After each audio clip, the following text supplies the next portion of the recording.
WNYC Studios is supported by BAM, presenting a new adaptation of Cyrano de Bergerac with James McAvoy, direct from London's West End, in a limited run from April 5th through May 22nd. Tickets at bam.org. Death, Sex, and Money is supported by NerdWallet's Smart Money Podcast. Your dreams for 2022 may be closer than you think. Subscribe to NerdWallet's Smart Money Podcast for the weekly financial know-how you need to turn your dreams into reality. Listener supported. WNYC Studios. Hey, I want to tell you up top that this episode is about one-night stands, so it's a little sexier than usual. The kind of thing you want to wait to listen to until there are only adults around. It was Valentine's Day, 2020. This is Death, Sex, and Money. We kind of hit it off and started kind of canoodling by the fire. The show from WNYC about the things we think about a lot. We, just kind of went for it. And need to talk about more. Next day, he was off. I'm Anna Sale. We just got through Valentine's Day, our annual celebration of romance. Usually of the long-term sort, or if not long, at least the sort where you've committed to be someone's sweetheart. This week, we want to celebrate another really important kind of romance, the very short term, the one-night stand. Those moments in your life when someone appeared in a flash, you connected, you enjoyed each other, and then you went your separate ways. For me, I think of the British guy that I met out in San Francisco one night when I was in college. It was a time when I was feeling out of sorts, not sure where I fit, and we started talking. I can't remember about what, but it was easy banter. And then he paused, looked me straight in the eye, and said, "Well, you are charming, aren't you?" We never saw each other after that next morning. I lived off the fumes of that fun, unexpected night for a long time. The possibility of a one-night stand feels so remote for so many people right now. Maybe because of your life phase, or because chance meetings aren't really happening much. But the memories, they're potent. As you told us when we asked for your stories about one-night stands. Well, I actually have many one-night stand stories. This is Trudy. She sent this in from New York City. I'm married now, but in the 80s, in my 20s, I used to go to this bar on the Lower East Side called The Village Idiot. And it was where I would get drunk and act like a village idiot, let me tell you. But I met this guy. He stood out to me because he was on top of the bar, stripping to that strip song, da-da-da, da-da-da, da-da-da, da-da-da-da. Of course, I was immediately excited by this. This was someone who was an adventurer who could stand on top of a bar and strip. So I started to talk to him. I went home with him. Fortunately, it was in stumbling distance. I mean, I believe his apartment was 2 blocks away from the Village Idiot. And in the morning,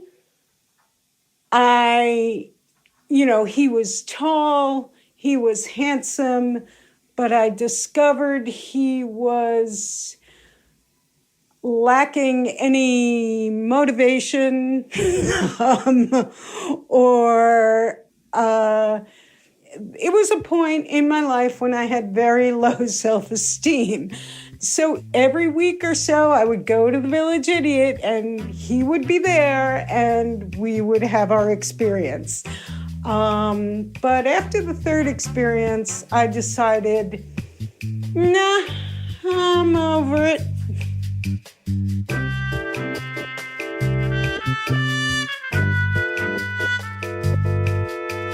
I used to work at a private airport, and a Marine helicopter landed at our airport to get fuel, and then had mechanical issues and couldn't get out, so they ended up staying the night. And I ended up staying the night with one of the pilots. And it was awesome. And he left, and we never spoke again. And it was so perfect and something I still look back on so fondly. It was great, and I'm glad I did it.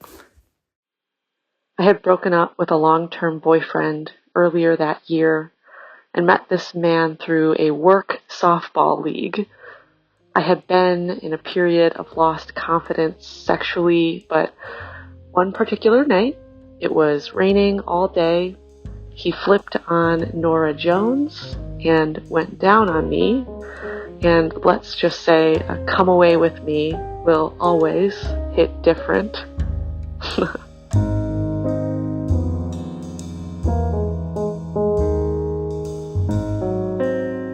Okay, my best one-night stand... Well, my best one-night stand story actually is like 3 days and nights.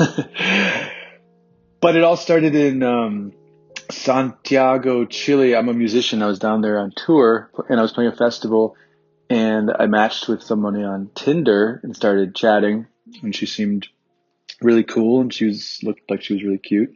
So I put her on the guest list to come to the festival, which she did.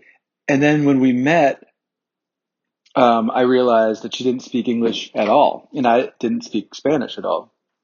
And it was kind of this awkward moment where how do we communicate with each other? Because she'd been using Google Translate to write me on Tinder. So we just started going back and forth on Google Translate, and it kind of was like fun in a weird way too, and felt like this like experimental communication kind of thing. We both, even though we couldn't talk, definitely liked each other. There was some little spark. So we ended up spending the night together, and back at my hotel, I had I had a bottle of whiskey and the laptop computer open, and we were just talking to each other through that. It was really fun. And the thing that happened was, it was my last night on tour, and I had booked myself back a few days later, and I didn't know what I was going to do. But she had ended up inviting me to her family's house, and I met her brother and her dad, and she helped me get around, and it was this beautiful, confusing few days. And we never really talked again, but it was just this magical, strange thing, and it really felt like it could have never happened a few years ago. It's this very modern thing that's experimental and fun and profound in some way.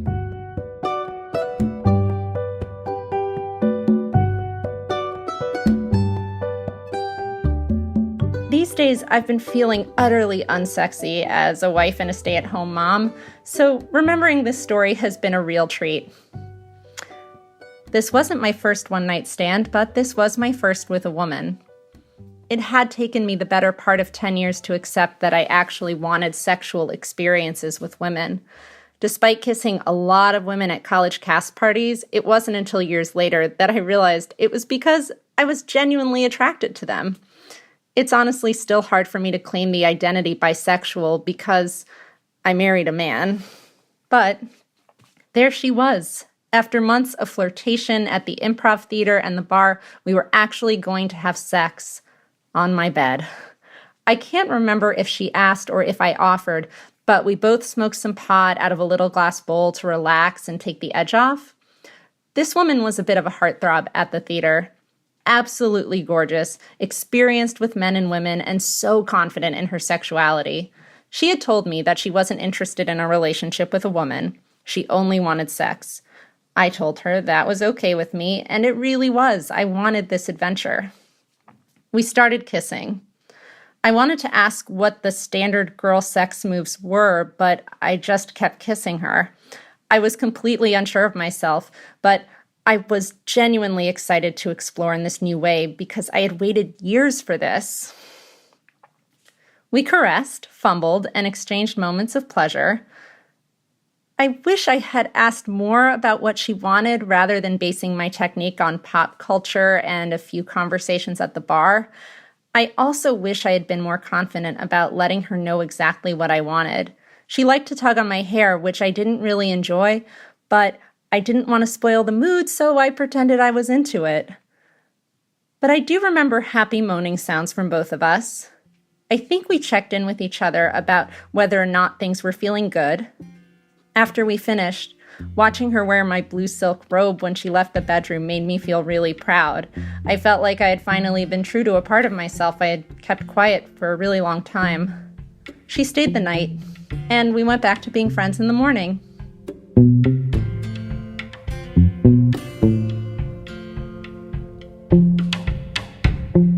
You asked people to send in their one-night stand stories, and I had to think of this little phase in my life that I had.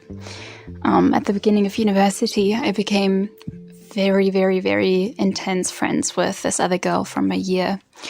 We would do this thing where we would go to bars or clubs or any place really and find people to have sex with, and we would send each other like our location on the phone so we could see what the other person was doing. And we would meet up the next morning and then talk through all of our experiences and everything that had happened and that we had done, and we would laugh and trade stories, and it was very fun. And one time we went to a bar and we found these guys and sat down next to them, and how these things go. One of them started talking to her, and the other one started talking to me. And we decided to go home with them. And it turns out that they were really good friends and that one of them was visiting the other. And so we went home to the same flat. And she was having sex with one of the guys in his bedroom, and I was in the living room. And we could hear the other person having sex in the other room. And at some point I could hear the noises stop, and I only very shortly wondered what was going on until she, completely naked of course, burst into the living room, was like, "I have my period," and went into the bathroom. And the person that I was sleeping with was incredibly shocked how little she cared about being naked in front of strangers. And so her and I were just having a conversation completely naked with this guy, trying to get dressed as quickly as he could. And then the next morning we stayed over and we slept on the sofa, and the other two guys slept in the bed. So, and the next morning we went to a flea market and talked about the experience and laughed a lot. And when I think of one-night stands, I often think of lots of fun experiences, but I also often think of how important it was to me or how much I looked forward to telling her about everything that had happened, and how much I looked forward to laughing with her about all of the stories and all of the things that we had experienced. And as if that was almost more important than the actual one-night stand itself.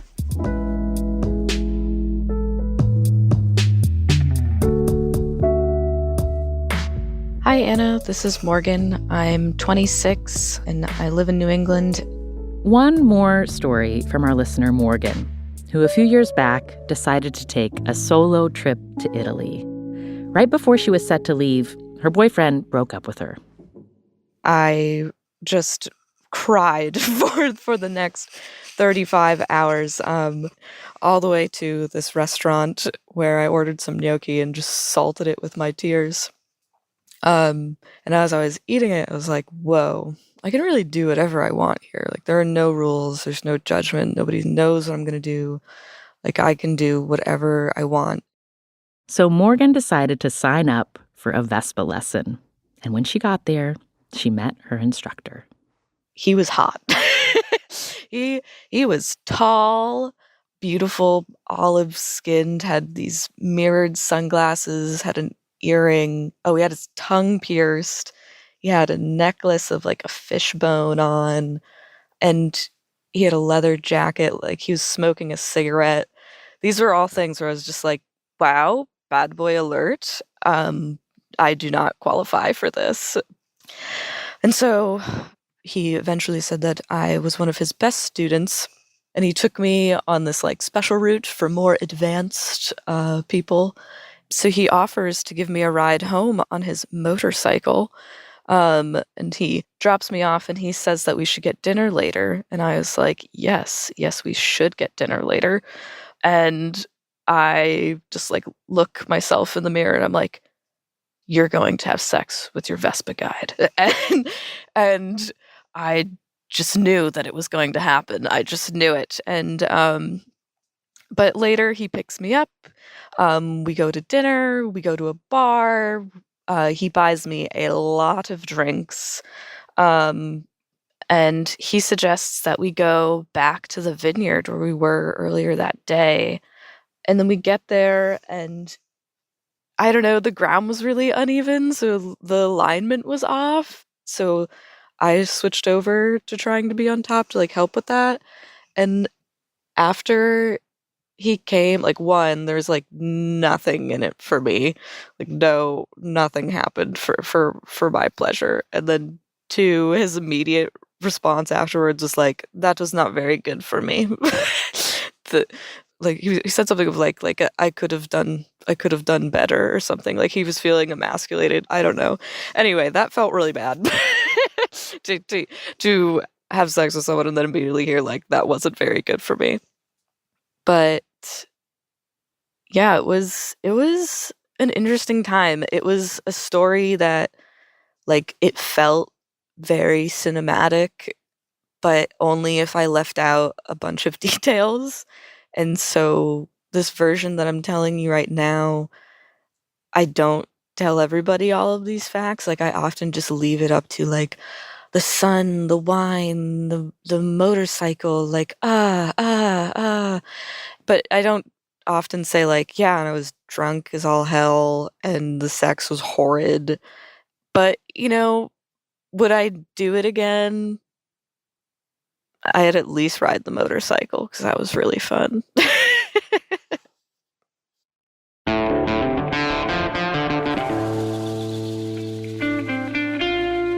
Thanks to all of you who shared your one-night stand stories. Stories often more about what you learned about yourself and what you want than the person you did the one-night standing with.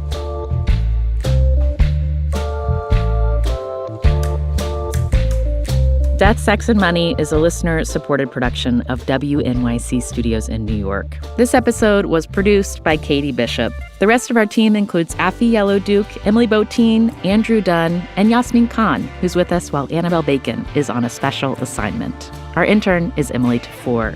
The Reverend John DeLore and Steve Lewis wrote our theme music. And thanks to Hannes Brown for his rendition of our theme music at the top of this week's episode. Eventually, the pandemic will end and having one-night stands will become more possible again. And when you do, let us recommend that you be clear and direct in the aftermath, like Lauren.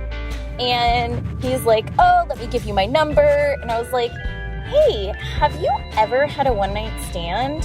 And he says, no, why? And I said, well, now you have. And I drove off.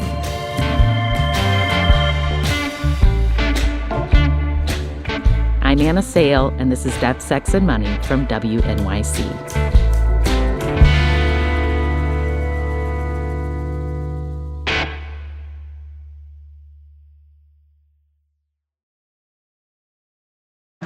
Death, Sex, and Money is supported by The Zebra. Insurance prices are going up.